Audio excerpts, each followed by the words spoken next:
Welcome to this explainer. You know, if you've ever held a piece of modern technology and wondered how that intricate green little board inside actually came to be, well, you are definitely in the right place. Today, we are tracking the entire journey of a printed circuit board, literally taking it from a raw idea all the way to a mass-produced reality, and looking at the whole holistic life cycle. All right, let's dive right in by busting a pretty major myth right off the bat. When does PCB manufacturing actually begin? A lot of people think it starts the moment a blank sheet of copper hits the factory floor. But in reality, manufacturing doesn't start there at all. It begins much, much earlier, right in the designer's mind. Every successful board starts as an abstract concept, a solution to a problem, long before any physical materials are ever cut or etched. So, here is our roadmap for this journey. 1. Before the factory floor. 2. Designing the circuit. 3. Fabricating the bare board. 4. Assembly and integration. And finally, 5. Testing and mass production. Let's start with part 1, before the factory floor. The absolute first question you gotta ask yourself when starting a project isn't how should it look, it's what should it do. Before a single wire is even drawn, engineers have to clearly define the system's requirements. Let's say you want to build a smart plant monitor. Well, you need to identify that it has to measure soil moisture, process that data, maybe light up an LED, and communicate over Wi-Fi. But you also have to lock down the mechanical needs. Like, it has to fit inside a specific waterproof enclosure and run off a dottery. If you accidentally put a charging port right where the plastic casing is supposed to snap together, well, you've just designed a completely useless product. Moving right along to part 2, designing the circuit. Now, it is absolutely crucial that we separate two distinct steps that get confused all the time: the schematic and the PCB layout. The schematic is purely logical. It just defines what should be connected. Think of it kind of like a subway map. It shows you the stations and the lines connecting them, but it doesn't show you the actual geographic distance.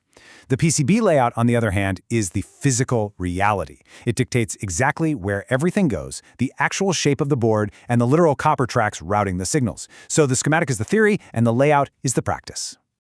Okay, so once your layout is done, you can't just hit print. You should never, ever send an unchecked design to manufacturing.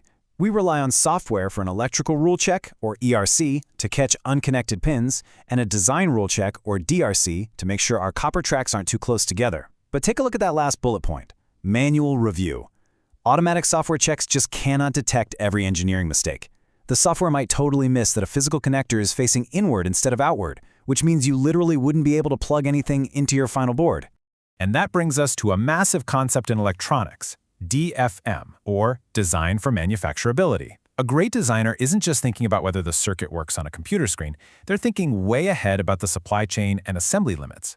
They embrace DFM to avoid sudden production halts. For instance, if you design your board around one specific, really rare microchip, and that chip suddenly becomes unavailable, your entire production line stops dead. Good PCB development considers manufacturability and part availability from day one.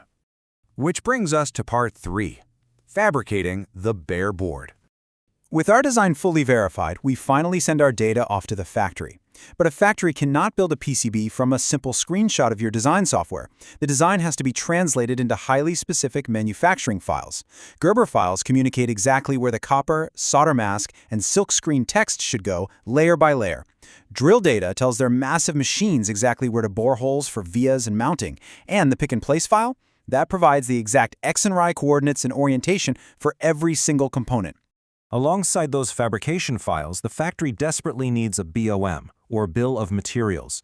Think of this as the ultimate grocery list for every single part that's eventually going to go onto the board.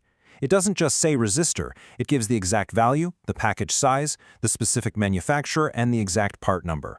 If your BOM is wrong, your board is going to be built wrong. It's really as simple as that. Now, there is a huge distinction in the industry between a PCB and a PCBA.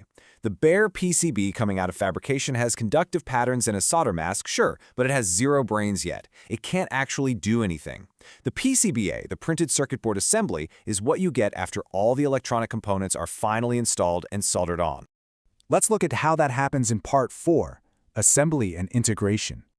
This is where our bare board finally gets its components and becomes a true PCBA.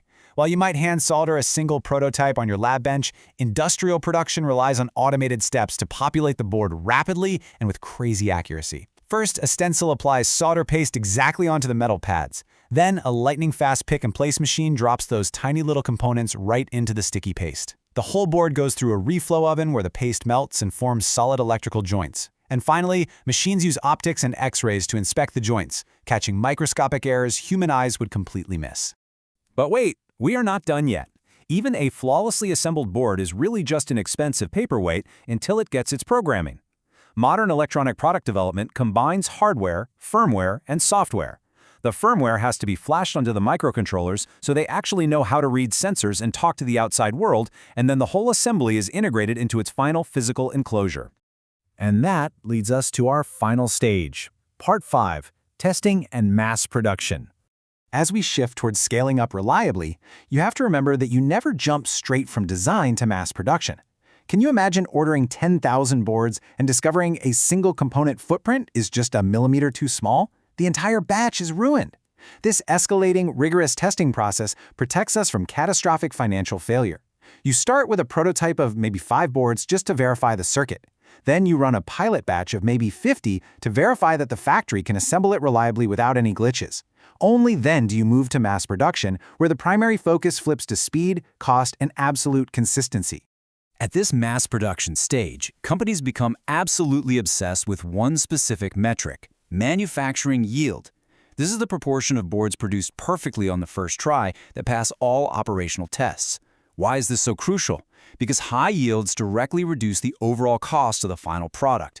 Every single rejected board is just money thrown in the trash, which eats directly into a project's budget. Consider a scenario where you produce 1,000 boards and 980 of them pass all quality tests. You have a 98% yield, which signifies a highly stable process. But poor upfront design, like placing components too close together, which causes soldering defects, can easily inflate that failing 2% slice into 10% or even 20%. Good design planning at the very beginning is literally what guarantees a high yield at the very end.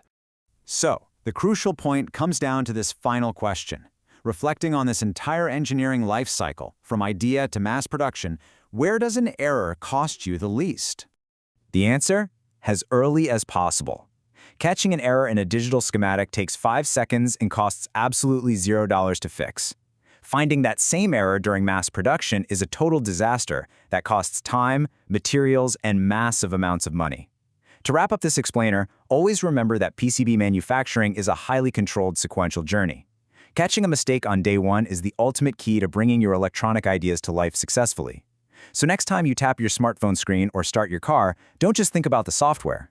Ask yourself, how many thousands of invisible, microscopic engineering decisions had to be made flawlessly in sequence just so that device wouldn't fail in your hands?